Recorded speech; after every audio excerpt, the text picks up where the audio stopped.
Hello, this is John Donovan, editor of Portable Design Magazine. I'm here today talking with Warren East, who's the CEO of ARM. Warren has some questions. A number of analysts are predicting that the semiconductor IP industry will grow considerably faster than the semiconductor industry as a whole over the next several years. To what do you attribute that growth? I think it's a structural shift in the semiconductor industry to look at certain portions of the process and say, actually, all the cost that we're putting into that is A, increasing, and B, quite a lot of it's undifferentiating, so we can't really sort of monetize all that cost. And so there must be a better way of doing it. And the IP model is outsourcing, but it's outsourcing and sharing. So a company that wishes to take some of that cost and basically turn it from a fixed cost into a variable cost can outsource it. But if they outsource it to an IP company, that IP company can basically, what we do is do the same thing and license it to multiple people, because the type of IP that we design is very generic and therefore applicable to a wide range of applications. And therefore, the semiconductor company has not only turned the fixed cost into a variable cost, but they've reduced it as well. And that's a very compelling argument. And that's why I think in the long run, IP can grow faster than the semiconductor industry. Okay, good show. But on the other hand, isn't outsourcing when you're buying IP or licensing IP, you're essentially outsourcing your R&D to the IP companies. Isn't that a bit a somewhat dangerous venture given the lack of quality standards and metrics in the IP industry?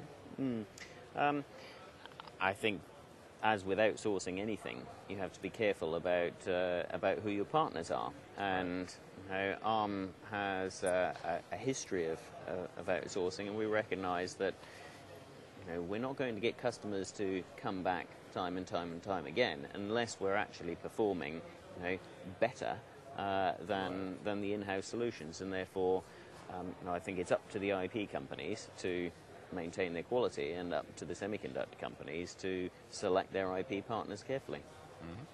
Fair enough. ARM's long had a dominant position in the cell phone industry, and now we've seen what's your take on Intel's entree into the mobile internet device or mid-market with its low-power Silverthorne processor? Is this could this be taken as sort of an attempted end run around ARM? Well, I mean, clearly the cell phone market's a very attractive market to be in because I think we can see 1 billion or so phones per annum continuing to be the number for some time, and within the cell phone space we can see an ongoing shift to smarter and smarter phones. And it's actually the smartphones and the applications processor within the smartphones that Intel is targeting as the difference between what is a smartphone and what is a PC becomes somewhat blurred. So it's a very logical place for Intel to want to go. That said, my take is ARM's there already. ARM's been there for a long time.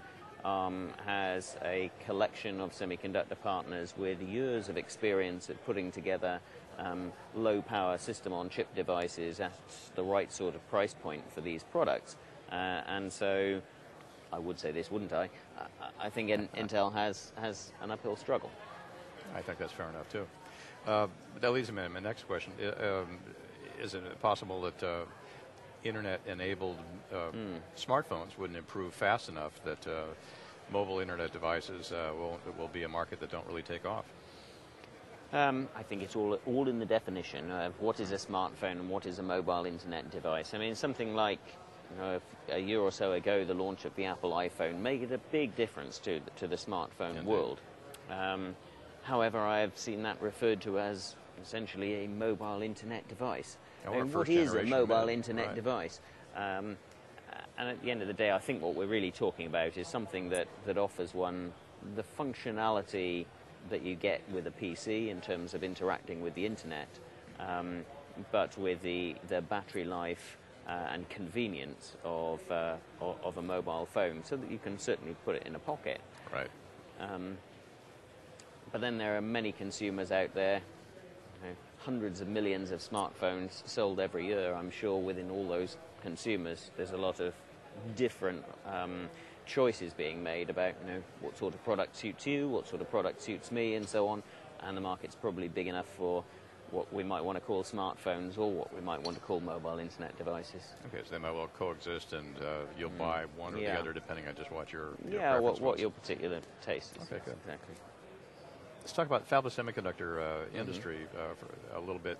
The fabless semiconductor industry has proven that their business model is scalable, because there are a number of them now that are over $1 billion a year in revenue.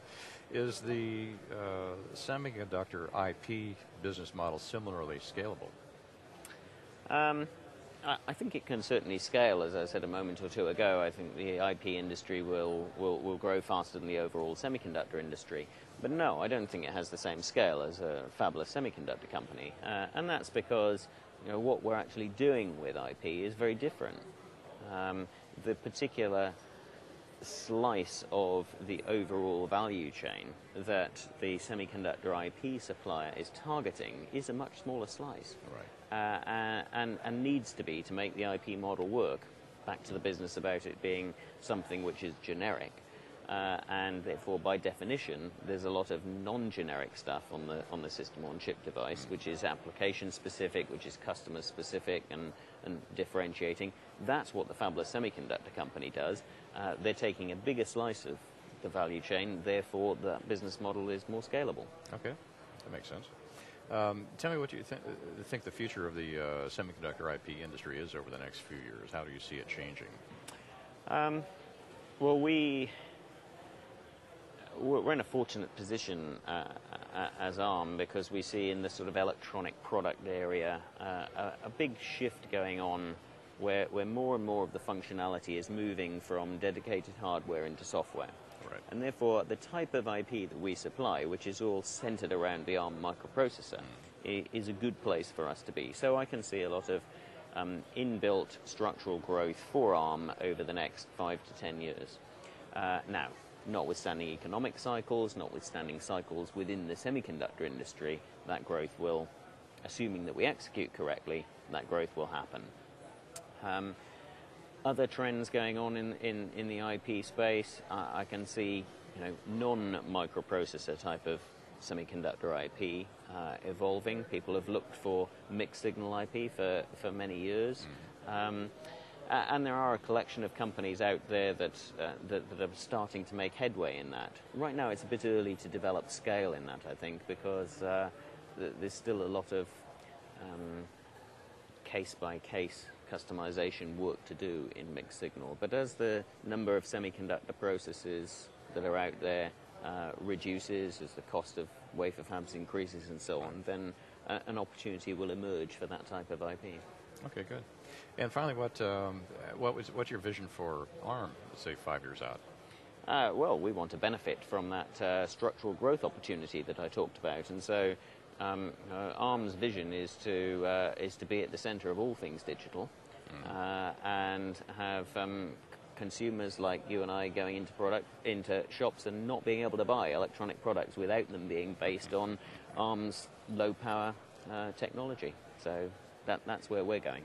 Well, considering the volume of such portable devices, I think that would assure quite a future for ARM in that area. We hope so. Very good. Thank you. Thank you very much. Thanks very much.